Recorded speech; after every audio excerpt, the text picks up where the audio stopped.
c'est la première fois que je vais faire une parade. Ah ouais? Première fois que je vais pas rouler en fait, me balader.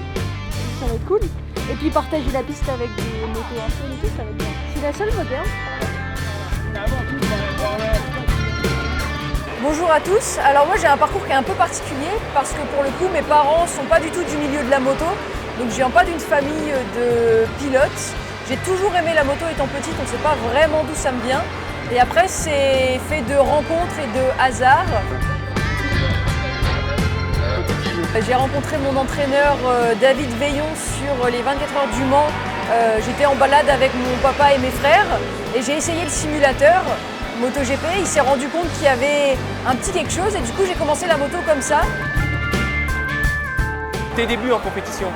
Moi j'ai commencé en championnat de Normandie d'endurance en 125 cm3. J'ai fait 2 saisons. Et après, j'ai fait le championnat de France Super Sport 300 pendant 4 ans. C'est vraiment mes toutes premières années de compétition sur des petites cylindrées.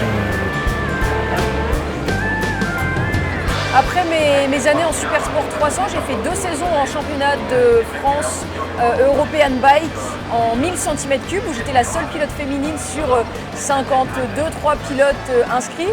Donc, et pendant ces 2 années de 1000 en France, j'ai fait 3 podiums. Donc c'était des podiums qui ont été dits historiques parce que c'est la première fois qu'une femme faisait un podium en championnat de France Superbike 1000 avec des hommes. Et ces podiums-là m'ont ouvert les portes du mondial, notamment le podium à Carole, parce que Christophe Guyot du GMT 94 était sur place. Et donc il m'a vu rouler. Ce week-end-là j'ai fait podium, j'ai fait le record féminin aussi du circuit. Et donc c'est comme ça que la porte du mondial s'est ouverte. Depuis, j'ai fait 2 saisons en championnat du monde féminin. Sur ma première année, j'ai eu le titre de rookie de l'année, donc ça veut dire la meilleure débutante, puisque c'était ma première année de mondial. J'ai fait également 2 podiums, dont un à Manicourt, qui était mon premier, mais qui était aussi le premier podium d'une Française en championnat du monde. Donc des premières années très prometteuses, on va dire, entre le 1000 en mixte et le mondial en féminin. Et puis cette année, j'ai refait un podium à Assen. Donc c'est un bon début de saison pour l'instant. Comme dans tous les sports, plus on commence jeune, plus on est performant, donc ça aide. Donc c'est aussi un peu le rôle des parents d'écouter leurs jeunes enfants, que ce soit des filles ou des garçons, qui, s'ils ont la volonté de faire de la moto, de ne pas les empêcher, même si c'est un sport qui est dangereux et onéreux.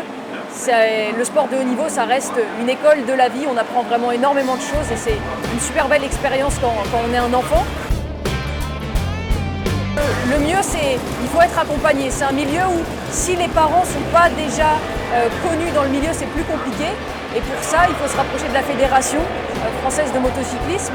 Eux ont des écoles où ils ont, on va dire, un carnet d'adresses de professionnels vers qui s'orienter en fonction de où vous habitez en France. Ils sauront vous dire quelle est l'école la plus proche de chez vous.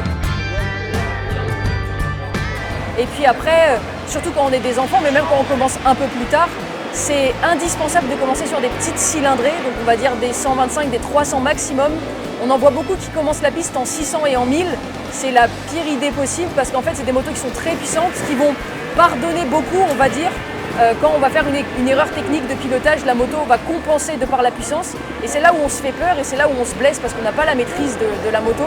Donc il faut des fois mettre un peu son ego de côté et il faut accepter pour apprendre, il faut commencer sur des petites cylindrées. Donc 125-300, c'est parfait.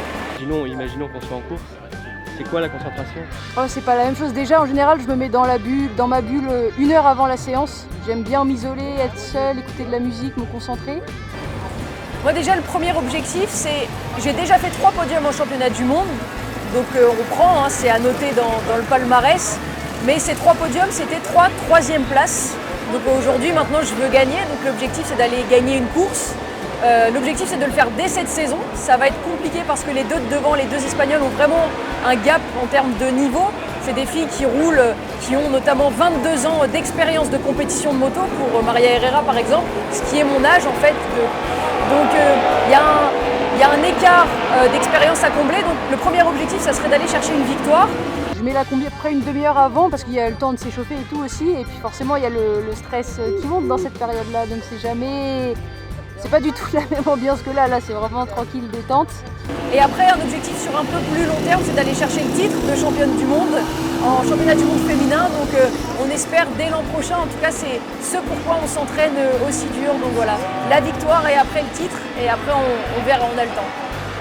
À partir du moment où je suis sur la grille de départ, où vraiment là les moteurs on les démarre pour prendre le départ, là tout le stress est parti et c'est focus sur la course. Il y avait des pneus tranquilles.